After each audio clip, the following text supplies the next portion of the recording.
The message came through while I was in my office. I disown you. All communication through my lawyer. My father's words, short and surgical, stared back at me from the glowing phone screen. I sat still, barely breathing. After everything, after years of covering the family's debts, financing my brother's disasters, and sacrificing my own financial future, this was what I got in return. Disowned like a defective appliance. My whole life had revolved around trying to earn their approval. I thought if I just worked hard enough, provided enough, and proved myself enough, maybe I'd finally be seen as more than just the responsible one. Maybe I'd be loved for who I was, not what I could give. I was wrong. At 22, fresh out of college, while my friends struggled to find jobs, I was already wiring chunks of my tech consulting income into my family's hands. What began as help soon became expectation, and then obligation. My tech venture, Nexus Core, took off, and so did my financial responsibilities. 2 mortgages, luxury car payments, medical bills for my mother, and the endless cash vacuum that was my brother, Travis. Still, I kept giving. I thought I was buying inclusion, love, security. Instead, I became the ATM they never needed to thank. The joint account had been created years ago when I briefly entertained the idea of helping with the family's dying manufacturing business. I funded it, thinking it could be a bridge. That bridge was never built. The account, however, stayed, and over time, it turned into the family's lifeline, fed solely by my earnings. The final straw came last week. A brunch at the main house, where I was cornered and asked, no, expected, to sell my majority stake in Nexus Core to cover Travis's latest financial mess, an NFT trading platform that nosedived before it even launched. I said no. My father slammed his hand on the table. My mother accused me of being selfish. Travis smirked like I was the idiot. Later that week, the disownment text came. I didn't cry. Not right away. I just stared. Then I called a lawyer. Sarah Jenkins was cool, clinical, and unshakably calm. I explained the situation. She was direct. They set the rules. You follow them. Secure your assets first. I opened the bank app, hands shaking. That joint account, they still had access to it. I moved everything, leaving behind a small amount out of some twisted sense of mercy. Then I canceled the recurring payments for the houses, the cars, my mom's treatments. Every dollar they depended on evaporated. Each click felt like closing a chapter. Snip, snip, snip. The silence that followed was deafening. Then came the storm. The backlash came within 24 hours. First, a series of missed calls from my mother, 13, back to back. Then a string of texts, each more frantic than the last. Your father didn't mean it. How could you do this to us? You're abandoning your own blood. I didn't respond. Not out of cruelty, but clarity. For the first time, I understood that my silence was more powerful than my compliance had ever been. Sarah advised me not to reply. Let them speak through their attorney, like they asked, she said, sipping coffee while reviewing the transfer logs I'd compiled. This isn't about communication. It's about control. Control. That word stuck with me all day. Control was the unspoken currency in our household. I earned it with success, then paid it back in loyalty. But when I stopped paying, when I decided not to sell my company, not to bankroll another of Travis's disasters, they declared me useless. At Sarah's direction, I began compiling evidence. Spreadsheets, bank statements, screenshots of Venmo transactions going back 8 years. Rent paid on their second home in Sedona. The down payment for Travis's first car, a $38,000 loan I knew I'd never see again. Medical bills, travel expenses, even the private school tuition for my cousin's son because my mother couldn't stand to see him struggle. All of it. Line by line. I don't know how you did this for so long, Sarah muttered as she flipped through the files. This isn't support. This is subsidized exploitation. I didn't even argue. For the first time, I also allowed myself to cry. Not because I missed them. I didn't, not really. But because I was starting to grieve something deeper, the fantasy that they ever saw me as more than a resource. The next punch landed on day 3. Travis took to Instagram. A dramatic post, a black background with white font reading, "Some people only love you when you're useful." Broken heart, I nearly laughed at the irony. The comments flooded in, half vague support, half pity. I felt the sting of public perception twisting reality. People who didn't know me saw a hurt brother, not a chronic manipulator who'd been bailed out more times than he'd ever apologized. I sent screenshots to Sarah. Let them dig their own hole, she said. But the worst came next. My aunt, my mother's sister, called me at work. She never calls. Michael, I just need to say this. Your parents are devastated. Travis is hurting. You were always the responsible one. Don't throw it all away over pride. There it was again. That subtle twist. Me saying no was pride. Me protecting myself was betrayal. I ended the call without explanation and added her number to the growing block list. I realized, painfully, that my family didn't want peace. They wanted access. To my time, my money, my emotional labor. Anything else was defiance. Sarah filed a cease and desist against further financial demands the following week. I signed it without hesitation. Meanwhile, I started journaling. Not just notes or bullet points, but full, unfiltered truth. The time Dad threw my college acceptance letter on the table and said, "Great. Maybe now you'll stop being a disappointment." The time Travis crashed my car and I took the blame. The time Mom told me, "You're lucky we let you stay here rent-free," after I paid their mortgage twice that year. These weren't stories I ever planned to share. They were stories I had to get out. Each entry felt like unlocking a door I hadn't dared open. Each word chipped away at the shame they planted in me. I wasn't disowned. I was released. If parting ways with my family had been a clean break, it might have hurt less. But this wasn't a sharp separation, it was a slow unraveling, each thread representing a memory, a demand, or a lie I used to believe was love. I sat in Sarah's office again the following Monday. Between us lay 3 thick binders, labeled mortgage, education, and Travis. That last one was the heaviest, not in weight, but in grief. She flipped through receipts, wire transfers, text screenshots, and bank statements with professional detachment, but I couldn't help feeling the tremor of betrayal in each page. "These are more than enough," she said, tapping the final divider. "We'll get them notarized and stored off-site. If they try to claim any shared ownership or unpaid obligation, this kills it." "Good," I said, voice tight. "I don't want there to be any opening left." And I meant it. No more room for ambiguity. No more justifications or hopeful what-ifs. The truth was now organized, documented, and locked behind a boundary I wasn't planning to redraw. The texts kept coming, mostly from my mother. Carefully crafted guilt bombs like, "I don't know what I did to deserve this from you," and "We sacrificed so much, and now you've turned your back." One even read, "Travis may have made mistakes, but at least he still loves us." That one stung, not because of what it said, but because of what it revealed. They equated love with obedience, with utility, with being the first number they called when things fell apart, and the first person discarded when they didn't get their way. I didn't respond. Instead, I started keeping screenshots of those two. My therapist referral came from a friend who had once distanced himself from his own toxic family. "You need someone trained to unpack this kind of history," he told me. "It's more than stress. It's conditioning." That word landed hard. Conditioning. Like I'd been trained to endure. To please. To bleed in ways that didn't show. I scheduled the intake. Her name was Dr. Melina Ross, and even after just one session, I felt the shift. She listened, not as someone ready to fix me, but as someone finally willing to see me. I told her about the time my dad made me co-sign for Travis's third car. About how I had to explain to my ex why a $9,000 gift to my parents wasn't crazy, but just how things are. I told her about the trophy, yes, a literal trophy, my father gave me on my 28th birthday engraved with CEO of Guilt Management. She blinked once, then softly asked, "And when did you first learn that love had to be earned?"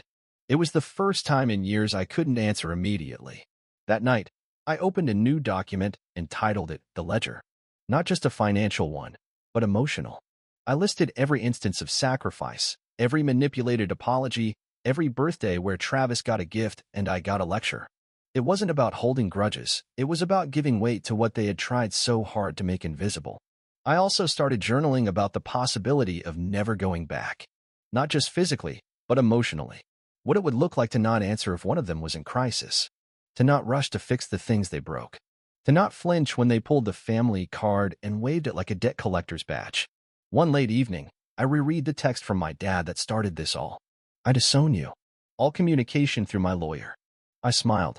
That text, meant as punishment, was finally starting to feel like permission. I realized then that family had become a weight, not a root. And maybe, just maybe, cutting that weight was the first step towards standing on my own terms. The silence was deafening at first. No phone calls, no backdoor attempts from cousins or aunts. Just absence. But it didn't feel peaceful.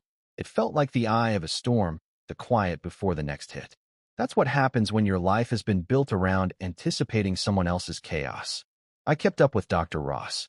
Therapy was no longer just about unpacking what happened. It became about unlearning who I thought I had to be to survive it. She used the phrase, emotional parentification. It hit like a cold slap. I had been the fixer, the planner, the unacknowledged third adult in my own childhood. Meanwhile, Travis got to fail upward, breaking things while I swept up the glass in silence. I told her about a memory I hadn't revisited in years. When I was 17 and my dad forced me to lie to the school principal about Travis stealing equipment from the AV room. I was the good kid, so my word carried weight. Travis got off clean, and I got a thankless scar. One of 1,000. Dr. Ross told me to start writing them down. Not just the big betrayals, but the quiet moments of rewriting myself out of my own life. That became my emotional ledger. Every bullet point was a small piece of myself I had forfeited, and each line I wrote gave it back. Meanwhile, Sarah had arranged secure off-site storage for all the notarized documentation. "We're rock solid," she assured me. "They can twist the narrative, but not the paper trail." It was comforting, in a strange way, knowing that even if things went nuclear, I had a firewall. One they couldn't guilt their way through. But of course, they still tried. An unknown number called late one evening. I didn't answer, but the voicemail came through. It was my mother. Her voice was soft, almost rehearsed. "Michael, honey, this is getting out of hand. Your father didn't mean it. Travis is sorry. Just come home. We'll talk like a family. You don't need to be doing all this." All this. As if this was an overreaction. As if this was me demanding a shred of dignity. I didn't respond. Instead, I archived the message and added a new section to my journal, Attempts to Rewrite Reality. Later that week, Travis posted on social media a picture of him at some car show in Houston, wearing a designer hoodie and caption, "Back on the grind, flexed biceps, #family first." I stared at it for a long time. Family first? He hadn't lifted a finger since this all began. My father had thrown me out of the family. My mother was trying to gaslight me into silence. And here he was, flaunting the very reputation I'd built and protected for years. But I didn't comment. I didn't text. I didn't spiral. Instead, I went to the gym, ran harder than I had in months. I blasted music and moved like I was burning off everything they ever made me carry. That night, I journaled for hours. I wrote about the time they laughed when I won second place instead of first, about the scholarships they never congratulated me on, about how they referred to my success as lucky, while calling Travis brilliant every time he tried and failed at something new. I realized, painfully, that I had been the scaffolding for a house that never let me live inside it. And now, for the first time, I was stepping away. I began to imagine a different kind of life. One with people who celebrated without conditions. A relationship that didn't require self-erasure. Maybe even holidays that didn't leave me emotionally gutted. The kind of love that didn't come with a receipt. Dr. Ross asked me what forgiveness would look like. I told her I wasn't sure. Maybe it wasn't a single act. Maybe it was just waking up one day and realizing I no longer needed an apology. That their approval, once oxygen, was now just noise. So I made a playlist called Life After Them. No sad songs. No nostalgic tracks. Just music that felt like freedom. I played it in the car, in the shower, in the gym. I started associating healing with motion, not waiting. Because I wasn't waiting anymore. For the first time in my adult life, I didn't flinch when my phone buzzed.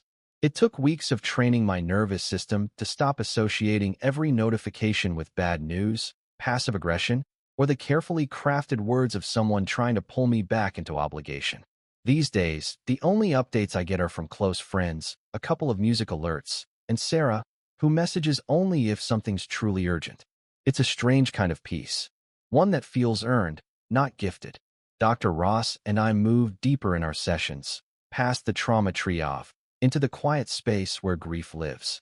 I thought I'd just feel anger. But there's sorrow too. Sorrow for the years I spent trying to earn love that should have been unconditional. For all the quiet compromises. For the birthdays where the best gift was being ignored. For how young I was when I learned that being good was just another way to disappear. We started talking about identity. Not the one my family gave me, the stable one, the fallback plan, Mr. Reliable, but the one I want to shape now. I don't fully know who I am outside of their expectations yet, but I'm starting to sketch it out. I like film scores. I like hiking alone on weekends. I like writing essays no one sees but me. I want to build a home that smells like fresh coffee and doesn't echo with judgment. I want laughter that doesn't come with side eyes. And I want love that doesn't make me prove anything. Sarah checked in to let me know the financial freeze we set up around the old family accounts is held firm. Apparently, my father's lawyer has gone silent, either reeling or regrouping. She said they might try another tactic soon, but for now, the legal end is stable. I asked her about drafting a cease and desist in case they start weaponizing extended relatives. She didn't say no. Then, last week, a cousin I hadn't spoken to in 5 years, Leanne, messaged me on Instagram. It was short. Hey, I heard what happened. I don't want to assume anything, but just so you know, I don't agree with how they're treating you. If you ever want to talk, I'm around. I stared at it for a long time. I didn't reply. Not because I was angry, but because I wasn't sure what to say. Leanne was always on the edges of the family drama, neither loud nor cruel. Just silent. But silence, in my world, was complicity. Maybe she changed. Maybe she didn't. Maybe I just needed more time to figure out if I wanted to invite any of that world back in. Later that night, I wrote a journal entry called The Door. It was a metaphor for how I see contact with my family now. Not a prison door. Not a locked gate. Just a door. Closed. I decide if it opens, and when, and under what terms. That control alone feels revolutionary. I started building small rituals into my life. Mornings with music and no phone. Weekly check-ins with friends over dinner.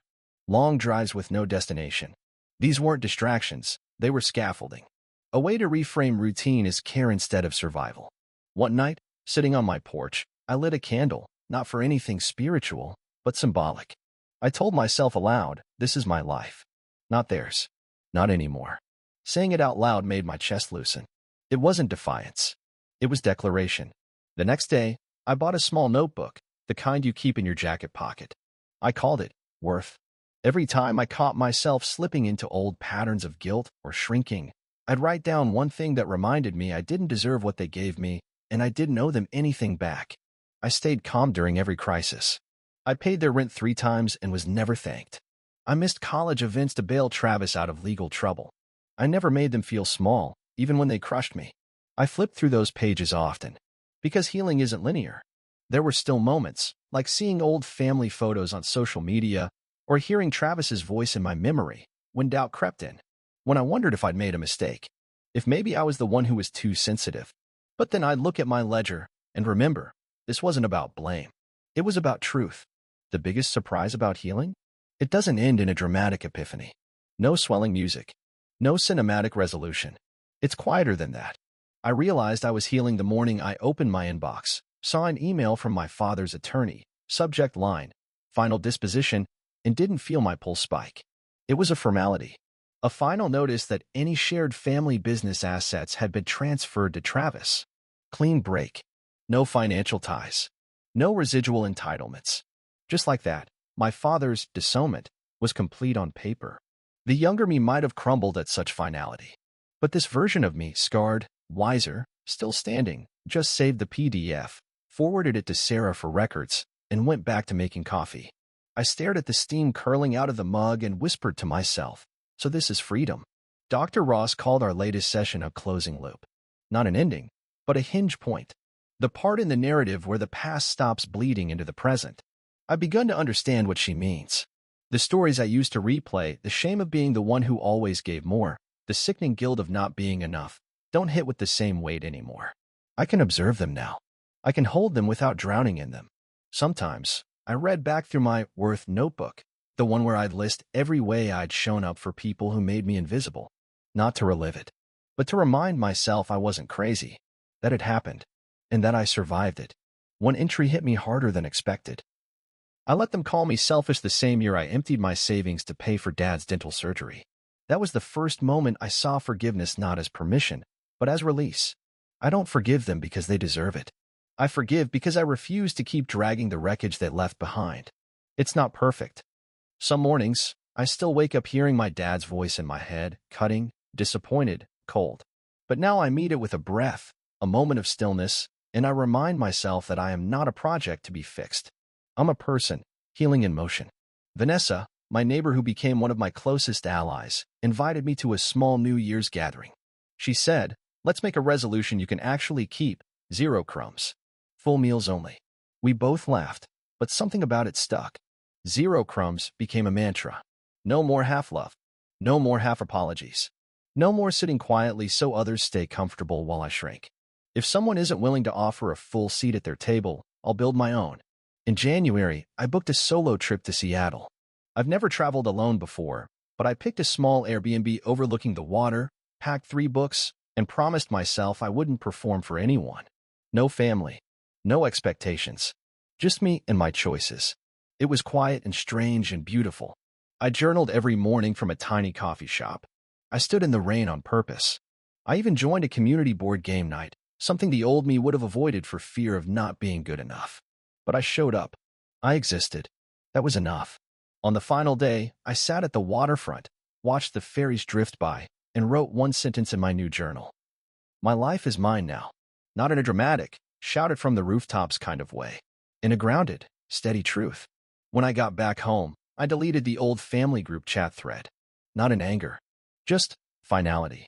The same way you throw out a pair of shoes that don't fit anymore. You can acknowledge the miles they carried you and still know you'll never wear them again. I don't know what comes next.